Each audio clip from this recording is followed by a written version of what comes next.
My family are Ngarrindjeri and Wirangu people.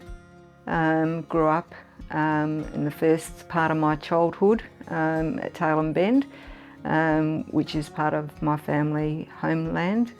My father was born and raised at Raukkan, and our family land is at Murrongoon, which I continually feel that is my spiritual place. Our family have been there throughout the generations, and our family cemetery is also there.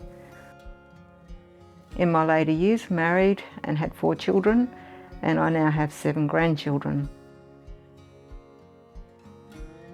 There's been many influences over the years, various, when we were children we used to help in the family with leather work, and that was to do with, mostly to do with plaiting and a lot of different things, working with leather and leather carving. And I remember being influenced by just the colours of things as well, and joining classes at school and entering competitions as a child, and always had an interest there.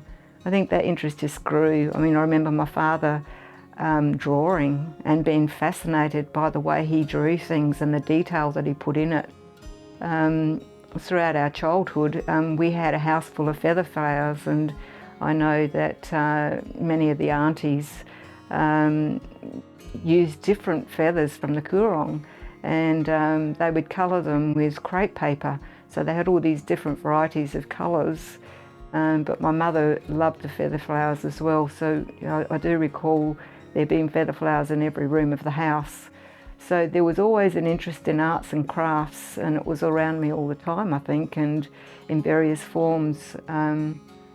My mother wasn't very artistic in a sense, but in another way she loved to decorate. So, you know, I think we're all influenced in different ways to do with being creative. Often I do just start something on an idea, and it will be something that will sit with me for quite a while at times, and I have to paint it. I usually like to paint things that is sitting in my head and it won't go away, but I let it evolve. I never pre-plan too much. Often it will take on a different shape to what I originally thought it would be. I've been lucky enough to have exhibitions at different places over the years, or enter my artwork into exhibitions. The biggest exhibition and the one that I go back to was the very first major exhibition at Hahndorf Gallery. And that was a very special occasion for me, not just because it was my first major exhibition, and it was a successful exhibition, I'm proud to say.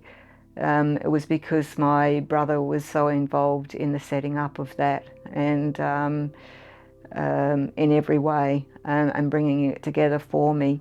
And the fact that Mugi Sumner brought his dance troupe out from and did the smoking ceremony, and I felt really blessed to have that support around me on the day.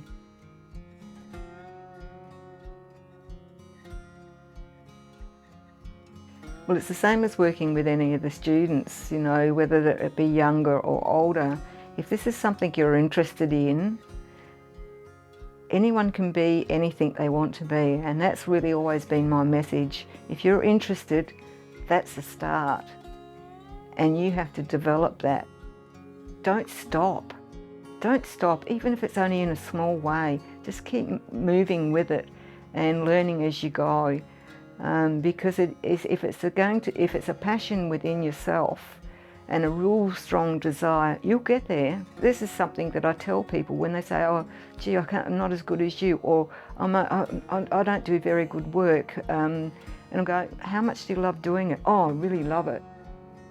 Well, there's your starting point. You know, we all got to start somewhere, and as long as you find that love, you'll get there.